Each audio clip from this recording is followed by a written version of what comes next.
मेरे प्रिय मित्रों, सुनो, बहुत गौर से सुनो, क्योंकि जो मैं कहने जा रहा हूं वह केवल शब्दों का जाल नहीं है, वह एक इशारा है। एक इशारा उस सत्य की ओर जिसे तुमने अपनी आंखों के सामने होते हुए भी कभी देखा नहीं। तुम कहते हो किस्मत, तुम कहते हो भाग्य, तुम रोते हो अपने ग्रहों के लिए, तुम भागते हो ज्योतिषियों के पास, लेकिन मैं तुमसे कहता हूं, तुम्हारी किस्मत कहीं बाहर सितारों में नहीं अटकी है। तुम्हारी किस्मत तुम्हारी चौखट पर, तुम्हारे बिस्तर के पास और तुम्हारे स्नान घर की उस ठंडी जलधारा में छिपी है। यह वाक्य तुम्हें साधारण लग सकता है। नहाने का समय बदलो और किस्मत चमक जाएगी। हंसो मत। इस छोटे से सूत्र के पीछे एक बहुत बड़ा आध्यात्मिक, मनोवैज्ञानिक और ऊर्जात्मक विज्ञान छिपा है। मनुष्य की दिनचर्या ही उसके भाग्य का गर्भ है। जैसे बीज के भीतर वृक्ष छिपा होता है, वैसे ही तुम्हारी सुबह के भीतर तुम्हारा पूरा भविष्य छिपा होता है। तुम कैसे जागते हो, तुम कैसे स्नान करते हो, तुम अपने शरीर और इस मन के साथ कैसा व्यवहार करते हो, यही तय करता है कि तुम्हारी ऊर्जा का फूल खिलेगा या मुरझा जाएगा।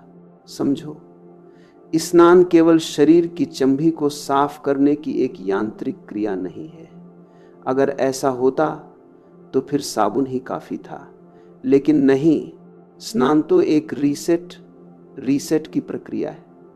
यह अस्तित्व के साथ तालमेल बिठाने का एक ढंग है। यह उस धूल को झाड़ने का विज्ञान है जो कल की यादों ने, कल की चिंताओं ने और कल की हार ने तुम्हारी आत्मा पर जमा कर दी है। तुमने देखा है, जब तुम देर से सोकर उठते हो, सूरज की तपिश तुम्हारे कमरे में घुस आती है। तुम भारी मन से बिस्तर छोते हो और फिर भागते भागते जल्दी जल्दी पानी शरीर पर डाल लेते हो। उस समय तुम्हारा शरीर तो गीला हो जाता है, लेकिन तुम्हारा मन अभी भी उसी अंधेरे कमरे में, उसी सुस्ती में और उसी बोझ में दबा रहता है। नतीजा क्या होता है? पूरा दिन उलझा हुआ बीतता है। तुम चिड़चिड़े हो, तुम निर्णय नहीं ले पाते और फिर तुम कहते हो आज का दिन ही खराब है, मेरी तो किस्मत ही फूटी है।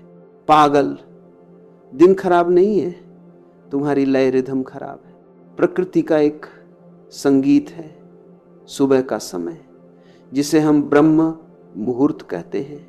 वह सत्व का समय है, वह उस परम चैतन्य की शुद्ध ऊर्जा का समय है। उस समय पूरी प्रकृति मौन में प्रार्थना कर रही होती है। पक्षी चहकते हैं क्योंकि वे जाग गए हैं। फूल खिलते हैं क्योंकि उन्होंने सूरज की पहली दस्तक को पहचान लिया है। केवल मनुष्य ही है जो उस संगीत से बेसुरा होकर चादर ताने सोया रहता है। जब तुम उस अमृत बेला में स्नान करते हो तो जल की वे शीतल बूंदें केवल तुम्हारी त्वचा को नहीं छूती, वे तुम्हारी आभा ऊरा को स्पर्श करती है। जैसे एक गंदे धूल से भरे आईने को साफ कर दो तो वह सूरज को प्रतिबिंबित करने लगता है, वैसे ही सही समय पर किया गया स्नान तुम्हारी आंतरिक ऊर्जा के आईने को चमका देता है। लोग ग्रहों को दोष देते हैं, मैं कहता हूं तुम्हारी आदतें ही तुम्हारे ग्रह हैं। जो व्यक्ति आलस्य की जंजीरों में बंधा है, जो अनियमित जीवन जीता है, वह असल में अपनी ऊर्जा को ससा रहा है। स्नान का समय बदलना, इसका गहरा अर्थ है अपनी जीवन धारा की दिशा बदल देना। जब तुम सुबह सूर्योदय से पूर्व जल के नीचे खड़े होते हो, तुम अपने पूरे अस्तित्व को एक संदेश देते हो, अब जागो, अब सक्रिय हो जाओ, अब इस जीवन को पूरी होशपूर्ण चेतना के साथ जियो। याद रखो, जल केवल हदुओं नहीं है, जल ऊर्जा है, जल जीवन है, जल शुद्धि का साक्षात अवतार है। भारत की इस प्राचीन भूमि पर स्नान को तप कहा गया, साधना कहा गया। क्यों? क्योंकि जल में वह सामर्थ्य है जो केवल शरीर की गंदगी ही नहीं बल्कि मन की जत्ता और पत्थर जैसी भारी सोच को भी बहा ले जाता है। ठंडे जल का स्पर्श, जैसे ही वो तुम्हारे सिर पर गिरता है, एक विद्युत तरंग तुम्हारे पैरों के तलवों तक दौड़ जाती है। तुम्हारी सोई हुई नसें अचानक नाचने लगती हैं। रक्त का संचार मस्तिष्क की उन गलियों में भी पहुंच जाता है जहां तुम कल की चिंताओं के कारण ताले लगा चुके थे। एक स्पष्टता, क्लैरिटी जन्म लेती है। और सुनो, यही स्पष्टता ही तो भाग्य है। जब तुम्हारा मस्तिष्क साफ होता है तो तुम सही निर्णय लेते हो। जब निर्णय सही होते हैं तो कर्म फलदायी होते हैं, और जब कर्म सुंदर होते हैं तो दुनिया कहती है, देखो इसकी किस्मत चमक गई। किस्मत कोई लॉटरी नहीं है जो अचानक निकल आएगी। किस्मत एक गणित है, जागरूकता और अनुशासन का गणित। सफल लोगों का राज क्या है? उन्होंने अपनी सुबह को जीत लिया है।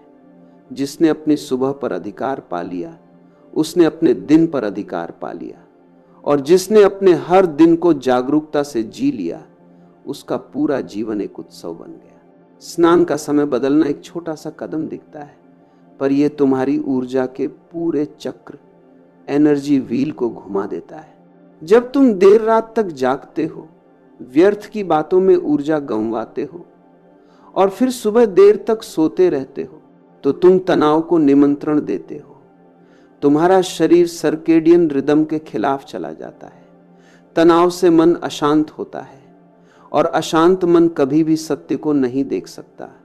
वह हमेशा गलत चुनाव करता है। फिर तुम अपनी असफलताओं का टोकरा किस्मत के सिर पर फोन देते हो। सच्चाई यह है कि तुम्हारी ऊर्जा असंतुलित है।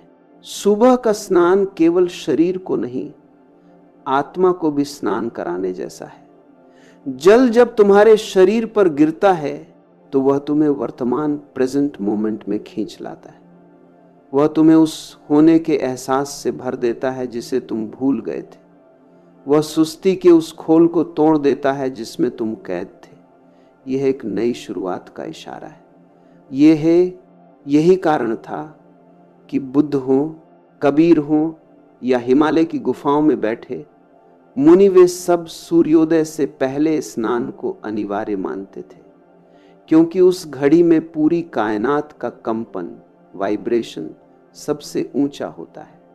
उस ऊर्जा के साथ किया गया स्नान तुम्हारे भीतर सकारात्मक तरंगों का विस्फोट कर देता है। आज का आधुनिक विज्ञान भी मेरी बात की पुष्टि करेगा।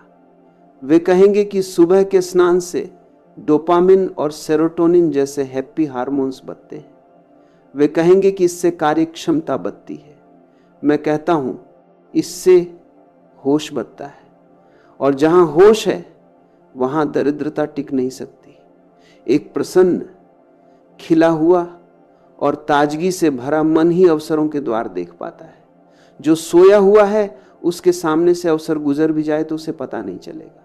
इसलिए इसे एक रोजमर्रा की उबाऊ आदत मत समझो। स्नान एक ऊर्जात्मक अनुष्ठान, एनर्जेटिक रिचुअल है। जब तुम सजग होकर स्नान करते हो, जब तुम अनुभव करते हो कि जल की हर बूंद परमात्मा का प्रसाद है, जब तुम मन में शुद्ध भाव रखते हो कि जैसे यह जल मेरे शरीर को निर्मल कर रहा है, वैसे ही मेरा अंतर्मन भी शुद्ध हो रहा है, तब तुम अपने जीवन को एक नई दिशा दे रहे होते हो। किस्मत कोई जादू नहीं है। किस्मत एक धीमी प्रक्रिया है। वह तुम्हारी आदतों के छोटे छोटे ईंटों से बनी हुई एक इमारत है। स्नान का समय बदलना यानी अपने जीवन में एक व्यवस्था, ऑर्डर लाना। यह अपने शरीर का सम्मान करना है। यह उस मंदिर की सफाई है जिसमें वह परमात्मा चैतन्य के रूप में बैठा है। जो व्यक्ति अपने शरीर की शुद्धि का ध्यान नहीं रखोगा सकता, वह अपने विचारों की सूक्ष्म शुद्धि कैसे करेगा? विचार शुद्ध होंगे तो भावनाएं शुद्ध होंगी। भावनाएं शुद्ध होंगी तो कर्मों में एक पवित्रता आएगी, और पवित्र कर्मों का परिणाम हमेशा उज्जवल भविष्य होता है। तो मेरे मित्रों, अगर तुम सच में अपनी किस्मत को बदलना चाहते हो तो हिमालय जाने की जरूरत नहीं है। बड़े बड़े अनुष्ठानों और महंगे रत्नों की जरूरत नहीं है। बस अपनी छोटी छोटी आदतों में होश को ले आओ।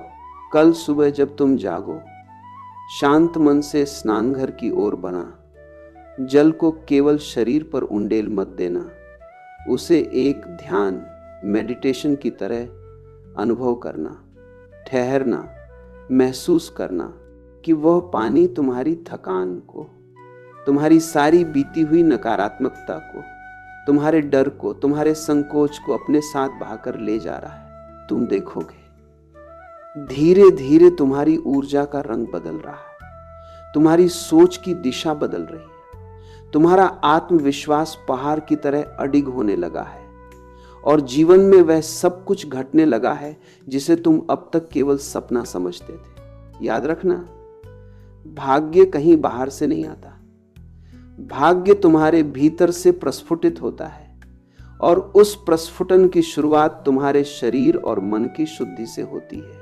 स्नान वह सबसे सरल द्वार है जिसे तुम हर रोज खोल सकते हो। इसे जल्दबाजी का काम मत बनाओ, इसे एक पवित्र शुरुआत बनाओ। जब दिन की शुरुआत पवित्रता से होती है तो उसका अंत भी कृतज्ञता में होता है, और जो व्यक्ति कृतज्ञ है, अस्तित्व उसके लिए अपने सारे खजाने खोल देता है। यही वह साधारण परिवर्तन है जो असाधारण परिणाम लाता है। यही वह छोटी सी आदत है जो तुम्हारे व्यक्तित्व को, तुम्हारी ऊर्जा को और अंततः तुम्हारे भाग्य को एक दिव्य प्रकाश से भर देगी। उठो, जागो और अस्तित्व के इस संगीत में अपनी लय को मिला दो। मेरी इन बातों को इतनी शांति, इतने प्रेम और इतने ध्यानपूर्वक सुनने के लिए मैं तुम्हारे भीतर छिपे उस विराट परमात्मा को प्रणाम करता हूं। मेरा प्रणाम स्वीकार करें।